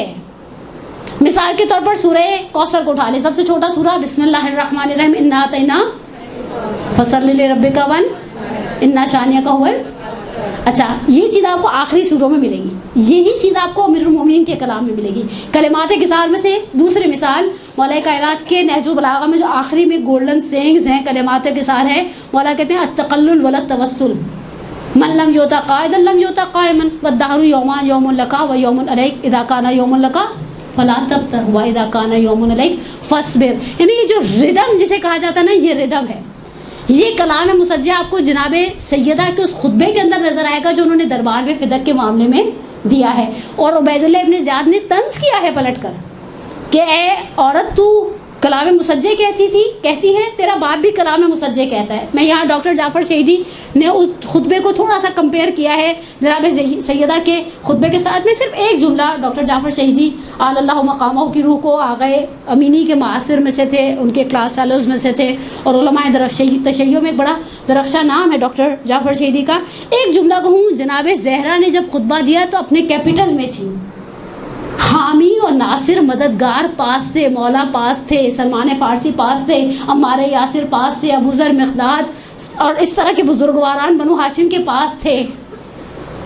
امیر المومنین نے جو کلمات کثار اور جو خطبات دیے ہیں، جن کی فصاحت و بلاغت کو محسوس کر کے کوفے کے لوگ تھوڑی دیر کے لیے دنگ رہ گئے کہ جناب زینب کے اندر وہی لہجہ، وہی گھن گرج، وہی ٹون ہے۔ امیر المومنین کے جتنے خطبے ہیں، معروف خطبے ہیں، وہ آخری 4 سال 10 مہینے کی حکومت کے زمانے کے خطبے ہیں۔ مولا کائنات کی ظاہری خلافت کے زمانے کے خطبے ہیں۔ مولا اپنے کیپٹل میں، اپنے شہر کوفہ کے اندر بیٹھے ہیں، بیٹے سارے صحیح و سالم ہیں، انصار و اقربا پاس ہیں۔ مولا پرسکون ماحول سے اپنے گھر سے جاتے ہیں، مسجد کے اندر خطبہ دیتے ہیں، گھر پلٹ آتے ہیں، مولا میں آپ کی بیٹی پر قربان ہو جاؤں۔ بیسیکلی ایک ریسائٹر کو کہیں پر چھوٹی تقریر کرنی پڑے، بڑی تقریر کرنی پڑے، 3 چیزیں ہمیشہ چاہیے ہوتی ہیں۔ سب سے پہلی چیز پیس آف مائنڈ۔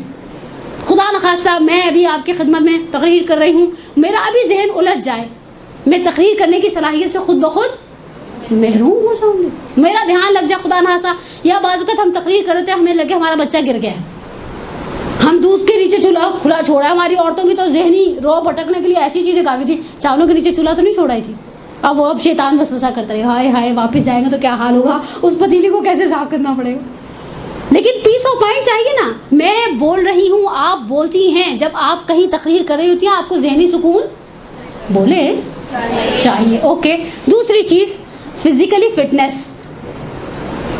اگر فرض کریں کتنے، میں کہتی ہوں، میں نام نہیں لیتی، میں بڑی فین ہوں بعض اچھے ریسائٹرز کی، خدا نخواستہ کی داڑھ میں درد ہو آ جائے، آپ کے خیال میں بول سکیں گے؟ نہیں، یوں لے کے بیٹھو بندہ، پتہ بھی چل جاتے داڑھ میں درد ہے۔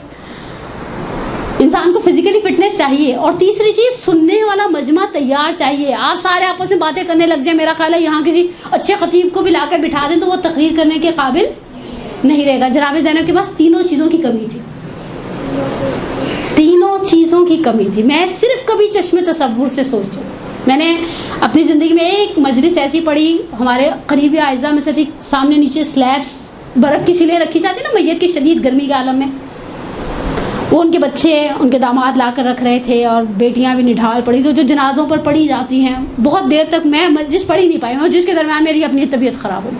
میں نے سوچا یہ شخص جو مرا ہے بڑے احترام سے ان کا انتقال ہوا، اور بڑے احترام سے جنازہ اٹھائے گا، بس بیٹیوں کا انتظار تھا کہ ساری پہنچ جائیں، باپ کا آخری دیدار کر لیں۔ جس بیوی کی آنکھوں کے سامنے بھائیوں کے سر تھے، سر، ایک جملہ کہا ہے ہمارے مقاتل نے، روزہ ہی استاد نے، سید عبداللہ فاطمی نے اس جملے کو بعض مصادر سے نقل کیا ہے، ذرا کہ جناب سید الشہداء کے سر سے کہتے ہیں کلمہ، اپنی بیٹی سے کچھ جملے کہو۔ سکینہ سمجھتی نہیں ہے، بی بی اس عالم میں یہ کیا پیس آف مائنڈ ہوگا شہزادی کے پاس، مجھے نہیں معلوم۔ میں نے پچھلے دنوں ایک عراقی ڈاکومنٹری دیکھی تھی، اس میں دکھایا سید الشہداء کی آنکھیں نیم واہ تھیں، آدھی کھلی ہوئی آنکھیں تھیں، واللہ عالم مجھے نہیں پتا۔ میں نے کہا نا، میں نے یہ چیز کبھی مقتل میں نہیں پڑھی، لیکن اس نے کہا جب دیکھتی تھی میں بھائی کے چہرے کی طرف تو احساس ہوتا تھا اس بھائی نے آخری لمحات میں مجھے کیا کہا تھا۔ منہ سے کوئی ایسی بات نہیں کہنا جو قدر و قیمت کو گرا دے۔ پیس آف مائنڈ نہیں تھا شہزادی کے پاس۔ فزیکلی فٹنس کی بات کرتی ہیں، میں نے ابھی آپ کی خدمت میں سوگنامہ آل محمد کا آغا محمد ہری شہری، اردو میں کتاب کا ترجمہ سوگنامے کے نام سے ہی ہے، اور ہمارے کراچی میں پرنٹ ہوئی ہے یہ کتاب پہلی مرتبہ۔ بہت جملے میں نے آپ کی خدمت میں نقل کیے نا، 25 سے 26 بچے۔ بعض جگہ پر ایسا ملتا ہے جب کوئی بچہ گرتا تھا جناب زینب اپنے آپ کو پشت ناقہ سے گرا دیتی تھی،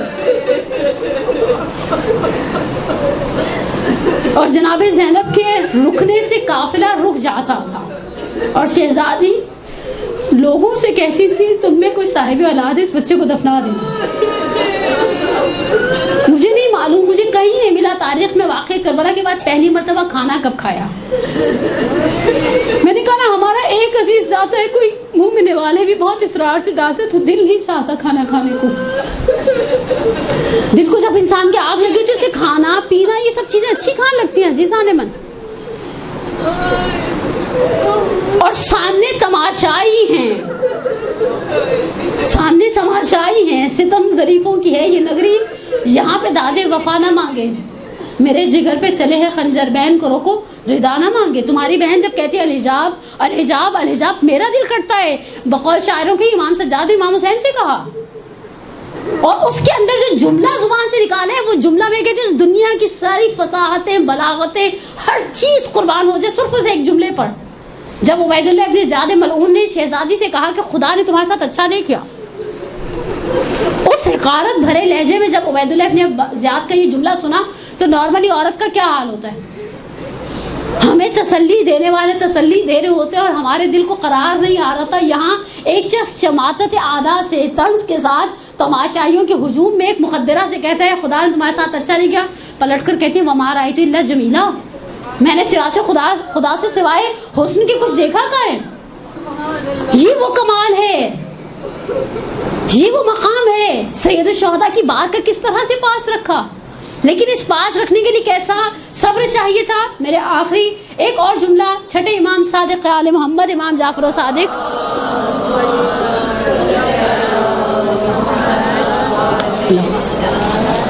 کا آپ کی خدمت میں نقل کروں اور بحث کو یہاں پر سمیٹ جو جناب زینب کبریٰ سلام اللہ علیہ کے حوالے سے. دیکھیں معصومین کے کلمات ہمیں معرفت دلاتے ہیں. میں نے یہ جملہ شاید آپ کی سماعتوں کی نظر پہلے بھی کیا ہو کہ بقول بزرگان کے جو زیارتوں پر حاشیے لکھتے ہیں اور شرحیں لکھتے ہیں ائمہ کی زیارت کے، کہتے ہیں اگر آپ کو مولا سے محبت کا اظہار کرنا ہے نا امیر المومنین سے تو آپ زیارت امین اللہ پڑھیں. حقیقت ہے. میں کبھی کبھی زیارت امین اللہ کی جب بیک گراؤنڈ پڑھتے ہیں نا تو مجھے ہوتا ہے امام سجاد گھوڑے پر بیٹھ کر مدینہ سے آیا کرتے تھے.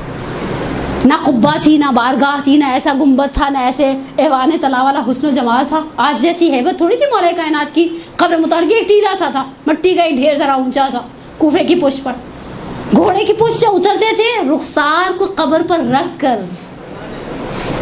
اور حقیقت ہے یہ صرف ایک ٹوکن آف لو ہے امام سجاد کا امیر المومنین کی نسبت. زیارت امین اللہ میں زیادہ سے زیادہ محبت کا اظہار ہے، ائمہ اطہار کا فخر تھا. اور پھر ہمارے علماء کہتے ہیں آغا علی شہری نے ایک جملہ نقل کیا، کہا اگر آپ امیر المومنین کی معرفت کو حاصل کرنا چاہتے ہیں تو وہ غدیر کے دن کی زیارت پڑھیں جو میرے اور آپ کے 10 امام علی نقی علیہ الصلوۃ والسلام اللہم صلی علی محمد وعلی محمد وعجل فرجہ امام علی نقی سے نقل کی گئی ہے. غدیر کے دن کا اچھا مفصل زیارت ہے، مفاتی میں موجود ہے. صاحب مفاتی نے ایک جملہ اور بھی آپ مومنات کی خدمت میں کہہ دوں، یہ ہم خواتین اعمال نکالنے کا بھی بڑا اچھا سلسلہ شروع کیا. پہلی شعبان کے اعمال، رجب کی فلانے دن کی فلانی نماز، فلانی بیوی کے اعمال. مجھے حیرت ہوتی ہے آغا بہجت کے پاس ایک بندہ خدا آیا، در محضر بہجت کا جملہ ہے، اور آ کر کہا آغا سے کہ وہ میں کربلا جا رہا ہوں. اچھا جب ایران عراق کے راستے کھلے تھے تو ایرانی بھی بہت ایکسائٹیڈ تھے جنہوں نے کئی سالوں سے صرف کربلا سنی تھی، دیکھی تو تھی نہیں. میں کربلا جا رہا ہوں، آپ مجھے کچھ بتائیے وہاں جا کے کیا پڑھوں. آغا بہجت کا جملہ بڑا خوبصورت تھا، پلٹ کر کہا اونچے در مفاتس بیشتر از اون بلد نیستم. مفاتی سے زیادہ آپ کو کوئی نہیں بتا سکتا. ہمارے پاس مفاتی ہے، محدث کی زحمتیں ہیں، 20 سال لگائے ہیں محدث نے مفاتی پر. محدث کا خلوص ہے. میں کبھی کبھی سوچوں جس طرح سے مفاتی سے وابستہ ہے. اسی القائم کے پلیٹ فارم سے مولانا کمیل مہدوی صاحب کا ایک کلپ بھی ہے، ویڈیو صاحب مفاتی کی عظمت کی طرف جو اشارہ کرتا ہے. محدث عباس قمی اللہ مقامہ کے حرم امیر المومنین میں دفن ہے. مفاتی کے اندر اتنا کچھ ہے. اب ہم عورتوں کا پتہ نہیں شاید پیٹ نہیں بھرتا، ہم چاہتے ہیں کہ جو کچھ مفاتی سے ہٹ کر ہے عورتیں بیٹھ کر بناتی بھی رہتی ہیں. یہ پڑھیں یہ پڑھیں یہ پڑھیں، یہ کہاں سے؟ میرے پاس تو کوئی مجھے بھیجتا نا، یہ اس کی اتھینٹسٹی میں نے کہا جس نے بھیجا اس سے پوچھیں. نپ دا ایون ان دا بڈ. ہم نے شروع میں ان چیزوں کو روک تھام کی ہوتی نا تو آج ہمارے درمیان اتنے سارے یہ سلسلے نہ چل رہے ہوتے. ہم پہلے سن رہے تھے، آپ نے کہا میری تو حاجت اٹک گئی تھی، میں نے جیسے یہ پڑھا یہ یوں کام ہو گیا. اور پھر ہم تابوت پر کبھی سیب اٹھا لیتے ہیں اور کہتے ہیں پورا سال سیب نہیں کھائیں گے. سیب کھانے سے کیا فرق پڑے گا؟ جلل قال. مجھے اسی نے کنٹینیو کہا میں نے سیب کی منت اٹھا لی تھی، بے دھیانی میں کھا لیا. میں نے کہا پہلے تو مجھے پتا شادی شدہ عورت ہے، شوہر سے پوچھ کے منت مانی تھی. تو بیچاری کہنے لگی اب کیا انگلی پکڑ کے چلے شوہر کی. میں نے کہا جہاں شریعت نے کہا وہاں ہم پکڑ کے چلتے نہیں ہیں، اور جہاں نہیں کہا وہاں وہ بیچارے کے سر پہ ڈال دیتے ہیں. یہی زبردستی لے کر گئے تھے بیچارہ نہ 3 میں نہ 13 میں. ایسے اعمال بنا کے ہم نے ڈھیر لگائے ہوئے ہیں. میرے پاس ہر روز واٹس ایپ پر آئے تھے اعمال ام البنین، اعمال فلانی، اعمال. ارے مفاتی میں اتنا کچھ ہے. مفاتی میں کس درد کی دوا نہیں ہے. مفاتی واقعات و صالحات حقیقت ہے ہمارے پاس ایک ڈھیر ہے، لیکن اس صاحب مفاتیح میں نے جس طرح سے زیارتوں کو نقل کیا وہ خوبصورت ترین زیارتوں میں سے مولا کی. اگر آپ میں سے کبھی ایسا دل ہو نا معرفت امیر المومنین کی حاصل کی جائے، اس زیارت کے جملوں پر توجہ، اور معصومین کی زبان سے نکلے ہوئے جملے ہیں. آگے اسد شاکری صاحب کا بھی ایک کلپ میں نے دیکھا، یہ جو معصومین کا کلام ہے اس کی اپنی ایک برکت ہے.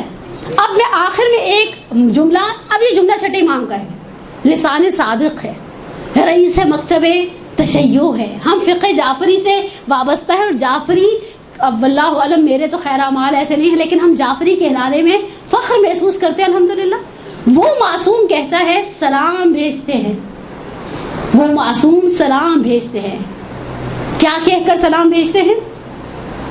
کہ ہمارا سلام اس معظمہ پر، بی بی جبل صبر تھی، صبر کا پہاڑ تھی.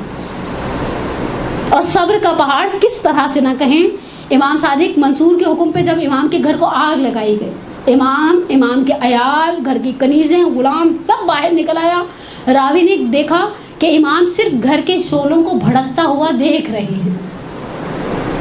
آگے بڑھا تسلائے قلب کے لیے، دلاسا دینے کے لیے ایک جملہ امام کی خدمت میں عرض کیا، کہا مولا الحمدللہ شکر کا مقام ہے، آپ سالم، آپ کے بچے سالم، بیویاں، ازواج، کنیزیں، غلام سب تو باہر کھڑے ہیں.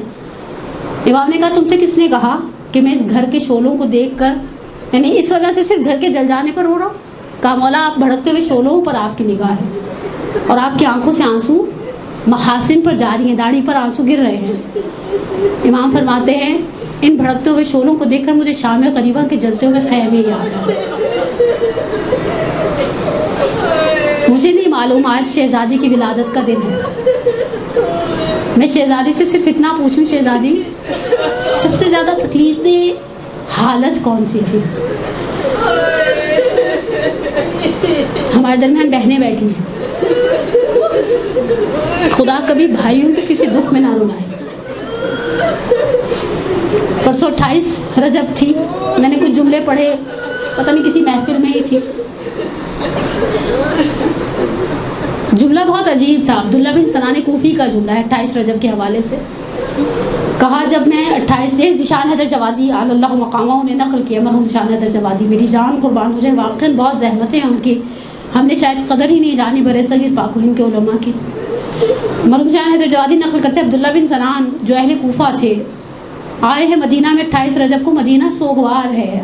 آئے، آ کر پوچھا، مدینے والوں نے کہا حسین جا رہے ہیں. خلاصہ کر رہی ہوں 1.5 یا 2 منٹ میں. کہا میں محلے بنو ہاشم میں پہنچا، میں نے جو اطراف کے لوگ تھے ان سے پوچھا کیا چل رہا ہے یہاں پر؟ کہا اسباب سفر احمادہ ہے، اب محملیں بٹھائی جا رہی ہیں. کہا حسین ایک مسند پہ بیٹھے ہوئے ہیں، عباس انتظامات سفر کر رہے ہیں، اکبر ہیں، قاسم ہیں، مولانا محمد ہے، جوانان بنی ہاشم ہیں. کہا میں نے دیکھا بیت الشرف کے دروازے پر پردہ اٹھا ہے اور کوئی معظم آئی ہیں، اور اس معظمہ کے آتے ہی ایک 13 سال کا نوجوان آگے بڑھا اور ایک محمل کو بٹھایا ہے. کہا میں نے پوچھا یہ کون ہے؟ کہا یہ بیوہ حسن ہے، یہ قاسم ہیں، ماں کو سوار کرا رہے ہیں. کہا پھر ایک معظم آئی، ایک نوجوان جس میں شباہت تھی پیغمبر کی، اس نے محمل کو بٹھایا. کہا علی اکبر ہیں، ام لیلہ ہیں. عباس آگے بڑھے، کہا ام کلثوم ہیں، عباس ہیں. کہا میں نے دیکھا ابھی تک حسین بڑے آرام سے بیٹھے ہیں، مسند پر دیکھ رہے ہیں، لوگ آ رہے ہیں جا رہے ہیں، محملیں بٹھائی جا رہی ہیں. حسین مسند سے کھڑے ہو گئے. پھر میں نے دیکھا عباس کو اشارہ کیا، آنکھوں ہی آنکھوں میں قناتوں کو بڑھا دیا. کہا 2 نوجوان آگے بڑھے، ایک ماں کے دائیں اور ایک بائیں کھڑا ہو گیا. اکبر نے محمل کا پردہ ہٹایا، ہاتھ تھاما، عباس زمین پر بیٹھ گئے، زانوں کو طے کیا، شہزادی سے کہا سوار ہو جائے.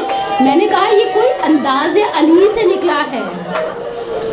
مجھے کسی نے کہا وہی عقیلتنا، وہی عابدہ آل علی، وہی زینب بنت علی. اے عبداللہ بن سنان تم جانتے نہیں یہ اب جو نکلی ہے نا یہ عقیلہ بنی ہاشم ہیں، یہ عابدہ آل علی ہیں، یہ زینب بنت علی ہیں.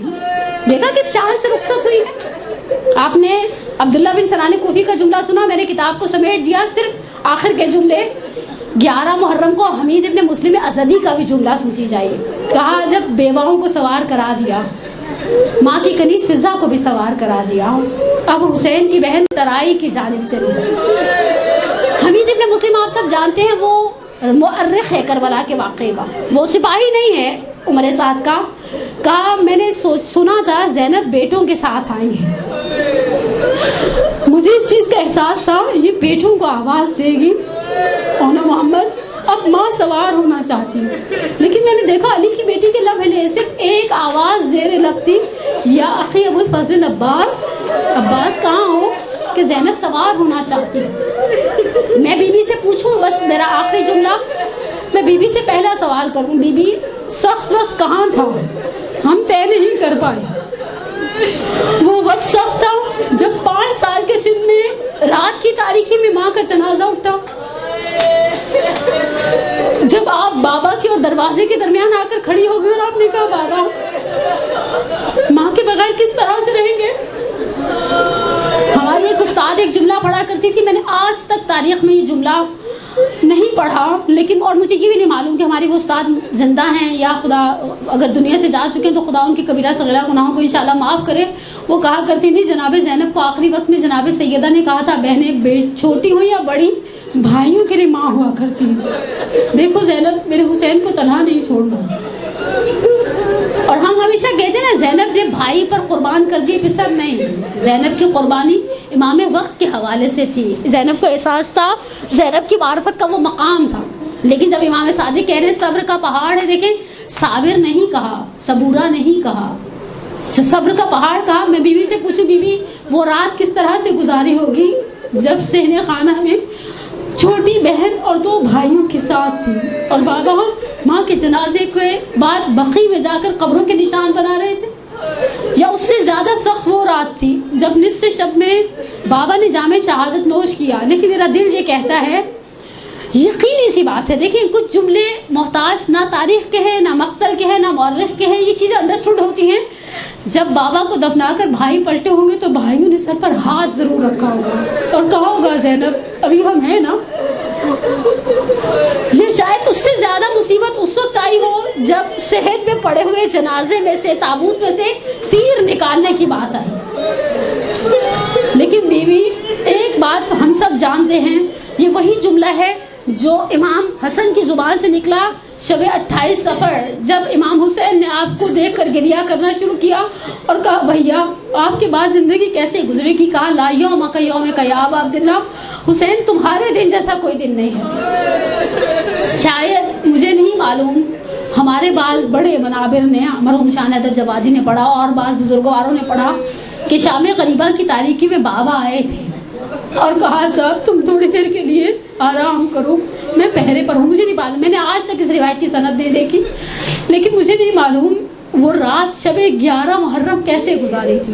ہمارے مراسیوں نے، یعنی ہمارے شعری جو ہیں مرثیے ہیں اور نوحے ہیں، ان میں شب عاشور کا بہت تذکرہ ہے، رات نہ ڈھلنا کہ اجڑ جائے گی زینب، بھائی سے دمیں صبح بچھڑ جائے گی زینب، اے رات بکھر جا تیرے بس میں ہے جہاں تک، مٹ جائیں گے کل آل محمد کے نشان تک، باقی ہے یہ منظر علی اکبر کے اذان تک۔ لیکن شہزادی مجھے لگتا ہے شب عاشور سے زیادہ سخت شب 11 تھی۔ ایک طرف اقربا کے لاشیں تھے، ایک طرف سہمے ہوئے یتیم بچے تھے، ایک طرف سید سجاد اور شب امامت کی حفاظت آپ کے حوالے تھی، اور پھر ایک طرف ان بیویوں کے ساتھ آگے کا سفر تھا۔ لیکن حقیقت ہے وہ صبر کا پہاڑ جس مقام پر کھڑا رہا، جس مقام پر عام زندگی کے اندر شاید ایک بڑے سے بڑا مرد بھی صبر نہ کر پائے، صرف صبر نہیں کیا۔ جناب سید زینب کی زندگی کا آخری سبق جو آج کے حوالے سے میں آپ کو دینا چاہتی ہوں، صبر اس شان سے کیا کہ دشمن کو اس مصیبت کے اوپر تعجب ہوا، صبر اس شان سے کیا، کہیں پر اپنے آپ کو ہلکا یا نعوذ باللہ من ذالک جسے کہ نا اپنی ویلیوز کو ڈاؤن نہیں ہونے دیا۔ شہزادی نے مصیبتوں میں سربلند رہی، دین کے علم کو زمین پر گرنے نہیں دیا، کسی مقام پر نہیں ملتا، چادر کے حوالے سے ملتا ہے شہزادی نے حجاب کا تقاضا کیا، غوفے میں کیا، بعض مقامات پر شام کے حوالے سے ملتا ہے، لیکن کہیں کھانے کا نعوذ باللہ تقاضا کیا ہو نہیں ملتا، کہیں پانی کا تقاضا کیا ہو نہیں ملتا۔ شہزادی نے صبر کیا، شہزادی کی سیرت پر چھا گئی ان کی یہ صفت کہ وہ صبر کا پہاڑ بن گئی۔ پلہ زینبیہ سے کھڑے ہو کر جو بہن یہ سب دیکھ لے، پروردگار بحق اخیل بنی ہاشم عابدہ آل علی، بقول شاعر کے سید الشہداء نے شمر لعین سے کہا خیام سے کر پشت مجھے آل نہ دیکھے، اس رنگ میں کوئی دل پامال نہ دیکھے، ماں جائے میرا دشت میں یہ حال نہ دیکھے، زینب تیرے ہاتھوں میں میرے بال نہ دیکھے، جس شخص کے لاشے پہ بہن رونا تھی۔ پتہ نہیں روئی تھی یا رونے والوں کو تسلی دے رہی تھی۔ مقتل میں کبھی بچے گنتی ہیں، کبھی ام کلثوم سے کہتی ہیں 3 بچے کم ہیں۔ جب بہن کے ساتھ مقتل کی طرف میں کبھی صرف سوچتی ہوں تو میرا واقعی میرے تصور سے والا تر ہے، مقتل میں رات کی تاریکی میں بچے ڈھونڈ رہی ہیں۔ 2 بچوں کو دیکھا ایک دوسرے کے ساتھ گریبان گیر ہیں، یعنی ایک دوسرے کے گریبان میں ہاتھ ڈال کے ہیں۔ ایک بچے سے کہتی کلثوم سے کہتی ایک تم اٹھاؤ ایک میں اٹھاتی ہوں، دیکھا سینے پر گھوڑوں کی چاپوں کے نشان ہیں۔ اور پھر ترائی کی جانب مقتل کی جانب جا کر کہتی سکینہ آواز دو، بھیا کی امانت کی حفاظت نہیں کر پائی۔ اکلاش سربریدہ پر جب سکینہ کو گود میں لیا، اب یہاں مقتل نہیں ہے، ممبر ایک جملہ کہتے ہیں شہزادی نے کہا پھوپھی اماں تھوڑی دیر سونے دیتی مجھے۔ کہا کس طرح سے کہتی ہوں، لاش پہ در کی ہے۔ لاش 2 چیزوں سے پہچانی جاتی ہے، یا سر سے یا لباس سے۔ لباس مندرس تو 12 پارہ ہے، اور سر نہیں اتار کر لے گئے۔ کہا پھوپھی اماں مجھے نہیں معلوم، جب رخسار پر پہلا تماچا پڑا میں نے بابا کو یاد کیا، جب کرتے کے دامن میں آگ لگی میں نے بابا کو یاد کیا، جب کان سے لہو بہا میں نے بابا کو یاد کیا۔ میں مقتل میں کہتی تھی یا اباتا، یہ لاش سربریدہ کہتی تھی یا بنیا الیہ الیہ، پروردگارہ تجھے یا رب الحسین اشفی صدر الحسین بظہور الحجہ، پروردگارہ تجھے اس ماہ شعبان المعظم کے حلول کا واسطہ، پروردگارہ تجھے واسطہ محبت والے محبت کا، تجھے آیات شعبان المعظم کا واسطہ، اس مہینے میں ایسی ولادت رکھی کہ پھر اول سے آخر تک شہادت نہیں رکھی۔ حسین کا ایسا لاڈ اٹھایا پروردگارہ تو نے محمد والے محمد کے صدقے میں، سید الشہداء کے صدقے میں، اس بہن کے صبر کے صدقے میں۔ مالک سبتین کا ایک جملہ ہے، راوی کہتے ہیں میں نے کبھی کسی عورت کو ایسے نہیں دیکھا، بھائی کی کٹی ہوئی رگوں پر منہ رکھ کر کہا ان خیرتنی بینک و بین الرحل، اگر مجھے اختیار دے دیا جائے تیرے پاس رکنے میں اور یہاں سے چلے جانے میں یہیں بیٹھی رہوں گی تمہاری لاش کے پاس، چاہے صحرا کے جانور مجھے کھا جائیں۔ پروردگارہ تو جو صابرہ بہن کا واسطہ دے کر ہماری سب سے بڑی حاجت ہمارے ولی کے ظہور میں تعجیل فرما، ہمارے گناہ کبیرہ و صغیرہ کو معاف فرما۔ پروردگارہ خصوصیت کے ساتھ اگر ہمارے درمیان کوئی بہن ہے جو پریشان ہے، خدا نخواستہ بھائیوں کے حوالے سے کوئی فائنینشیل کرائسس ہے، کسی کا بھائی بیمار ہے، کچھ بہنیں ہیں مد نظر جنہوں نے التماس دعا خصوصی کا کہا ہے، پروردگارہ بحق محمد و آل محمد جو پریشان ہیں بہنیں بھائیوں کے حوالے سے، قلب نازنین زینب کبریٰ کے صدقے میں پروردگارہ ان کی پریشانی کو برطرف فرما۔ شیعہ مسنگ پرسنز کا آپ کو پتہ ہے پچھلے 1 ہفتے کے اندر 80 سے زیادہ مومنین کے حوالے سے بہت بری خبریں آ رہی ہیں، پروردگارہ تجھے واسطہ محمد آل محمد کا مومنین اور شیعان حیدر کرار دنیا میں جس جس جگہ پر ہیں ان کی جان، ان کے مال، ان کے ناموس کی حفاظت فرما۔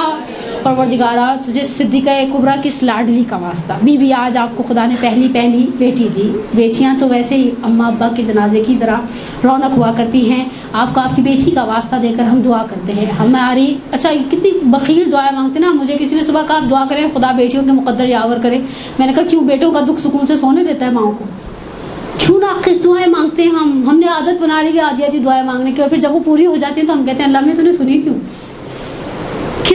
مانگتے ہیں ہم آپ نے دیکھا ہم جب کسی کی بیٹی ہوتی ہے تو کہتے ہیں اللہ میں بیٹی دیا مقدر اچھا کرے، بیٹے کا بھی مقدر اچھا کرے۔ عزیزان من، اولاد کسی حال میں بھی انسان کو اولاد کا دکھ سکون سے سونے نہیں دیتا۔ مولا کہتے ہیں اپنے اولاد کے لیے جب مانگو مقدر مانگو، میں نے عقل والوں کو مقدر والوں کے در پر دیکھا ہے، پروردگارہ ہمارے بچوں کا مقدر یاور فرما۔ ان آیات شعبانیہ کے صدقے میں آج عید ہے، پرسوں عید ہے، اور عیدیں چل رہی ہیں، اتنی بڑی پارٹی ٹائم چل رہا ہے شعبان میں، خاندان پیغمبر کے گھر میں بقول 6 سبت جعفر کے رجب ہو یا شعبان یا رمضان وہ دن ہے، ملنگوں کے کھانے کمانے کے دن ہے، ہمارے بھی اچھے کپڑے پہن کر میلادوں میں جانے کے دن ہیں۔ پروردگارہ ہمیں ہمارے بچوں کی خوشیاں دکھا، انہیں ہمارے لیے باقیات الصالحات میں سے قرار دے، ہم سب کا خاتمہ بالایمان فرما۔ ایک خصوصی دعا آپ ساری بہنوں کے لیے جو سنڈے والے دن نکلتے ہیں نا، میں جب بھی آتی ہوں سنڈے والی مومنات کے لیے بڑی دعا کرتی ہوں، بیچارے سارے لوگ سو رہے ہوتے ہیں نا دوپہر میں اور ہم بیچارے یہاں بیٹھے، میں تو خیر بیچاری نہیں ہوں لیکن آپ لوگ مجھے سننا 1.5 گھنٹہ، کتنا صبر والی بات ہے۔ میرا بس چلے نا تو میں ہر درس میں جا کر 2 پیراڈول باندھتی رہوں، آپ بھی کھا لیں آپ بھی کھا لیں، یا بعض لوگوں کو آنکھیں بند کرو ریلیکس ہو کے سو جائیں۔ آپ کو ثواب تو مل گیا, آپ گھر سے نکلی درس کی نیت سے, آپ کو ثواب مل گیا, آپ کا ثواب خدا کی بارگاہ میں محفوظ ہے. لیکن حقیقت ہے جو نکلتا ہے, فضل اللہ المجاہدین علی القاعدین اجرا عظیما.